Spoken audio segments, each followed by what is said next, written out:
Hi, I'm Old Norse specialist Dr. Jackson Crawford.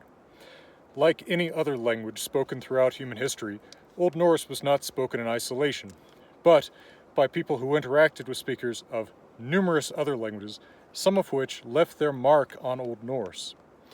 It's interesting to look at the languages that Old Norse has borrowed vocabulary from over time, because they give us a picture of who the Vikings were interacting with, as well as who their Christian descendants were interacting with. There is a large number of names from Old Irish, especially in Iceland, such names as Kjartan and Njol that grace some of the great saga heroes are in fact Irish names. Njol is cognate with the name that becomes English Neil, for example. But it's interesting to note that there really aren't very many words other than names that come in from Irish.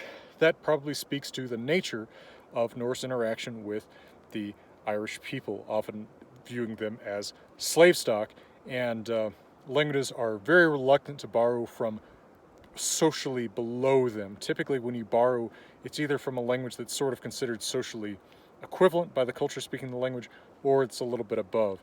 Consider the way that English has often borrowed words from French throughout the past 1,000 years, partly because of the great social status of French in medieval and early modern Europe.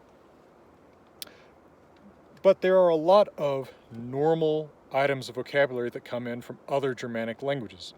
This probably speaks to the way the Norse are thinking of these as roughly socially level with them, but also to the fact these languages are so close that vocabulary easily translates between them. In fact, I've talked about the great number of words that English took from Old Norse in another video. But there's a great many words that Norse takes from English, so the other way around. Of course, a lot of these are early Christian words: biskop, bishop, dioken, deacon, soul, soul, and angel, angel are all English words borrowed into Norse. There are some simpler, more everyday words like kyrtil, kirtle, jacket, and possibly the Old Norse honorific herra, like sir, mister, that may come from Old English. Its ultimate meaning is the one who is hoarier, i.e. grayer, i.e. older. Words for an older man are addressing a man as one's senior, are often words that become terms of respect in many languages. Consider, of course, Spanish señor from senior, older. From Old Frisian, closely related to Old English, there come some very basic elements of vocabulary as well. One of the most surprising is bolter, the normal Old Norse word for boat. In a seafaring culture, it is surprising that this would be borrowed from another language, but it is. In Old Norse, we would expect bait, but we don't find that, or beiter. Strati, street, is also a borrowing from Old Frisian, as is probably cross, cross, although you can make an argument for that coming in from Old English too. There's also a small layer of early Latin borrowings that are common to Old Norse and to the other Germanic languages. One of the most noticeable is ketil, kettle, although Old Norse often uses that as a joking word for helmet, and possibly the word vin, which means wine. Linguists are divided about whether this is a native Germanic word or whether it's borrowed from Latin.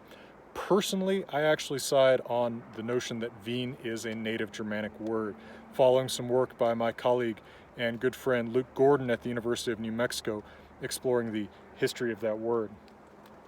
Now, of course, those are early Latin borrowings from the migration period, but after the conversion, much more Latin comes in, as well as indirectly some Greek. Of course, a lot of this is related to churchly doings like confirmere, to confirm, right, confirm one's faith, but also titul, meaning the tittle, which is a kind of abbreviation used in writing manuscripts in the Roman alphabet. In the Middle Ages, a fair amount of French vocabulary comes in, although nowhere near as much as English, which of course, since English was under the dominion of French speakers, you would expect more. But many of the words that do come in from French into Old Norse are of unsurprising nature. The most telling is, of course, courtesy, courtesy, and the adjective courtes, meaning courteous. Of course, these have their medieval meaning, someone who has manners or appearance or even a bloodline suitable to being at a royal court, but that comes up in medieval literature quite a bit. So if you ever read the Riddarasögur, the sagas about medieval knights in Old Norse, you're going to see a lot of these French borrowings like this. Another one is moltul, meaning mantle. That also comes up in those French romances a fair amount, including in a bizarre one about a mantle that works miracles because whenever a woman wears it, it like attacks her if she's cheated on her husband or something. Medieval stories can be, I don't know, they can be unwoke by today's standards, I guess. And then, of course, another one of those words of respect for a man, signor, comes from French. The French word being, you know, seigneur, bahan, something like that. I'm terrible at pronouncing French. Interestingly, there is a layer of Slavic borrowings into Old Norse. One of those is torg, meaning market, marketplace. And there is also tulkur, meaning interpreter. I think it's very interesting that the word for interpreter should be a borrowing from Slavic, as it speaks to a period when the person that you would need, the people that you would be talking to that you need interpreters for would be Slavic speakers. From Finnish, there are a couple borrowings. The most interesting is revr, fox. And of course, if you wear backpacks, you probably wear one that has fjällräven on it. And of course, that is Swedish, the mountain fox. In Old Norse, that would be fjällrävring. From Sami, very few borrowings. It is possible that the name of the giant Thjatsi has something to do with a Sami deity related to fishing. But that's difficult to confirm. We do see a term semsfeten, meaning Sami boy, meaning, well, exactly what it sounds like, a Sami boy. It's curious because that actually uses, borrowed from Sami, the word the Sami have for themselves, which starts with S and ends with M. The root starts with S and ends with N, so sem, modern standard Sami. It's interesting because, of course, the Norse mostly just call them Finns, Finnar, but it's interesting they do have a word for them that uses their own word for themselves. I'm trying to think of an equivalent to that. It's kind of like how in English we call the Germans Germans, but if we had a common, semi-common term for a for a German person that was like Deutschmann or something like that, using the actual German term for themselves. But as I said, these interactions with other languages, as revealed in the words that they gave Old Norse, tell us a little bit about the history of these peoples and their interactions in Northern Europe so long ago. And of course, many of these words are still with us in the modern Scandinavian languages today. Tulka is still to interpret, for example. Well, I hope this has been somewhat interesting and informative.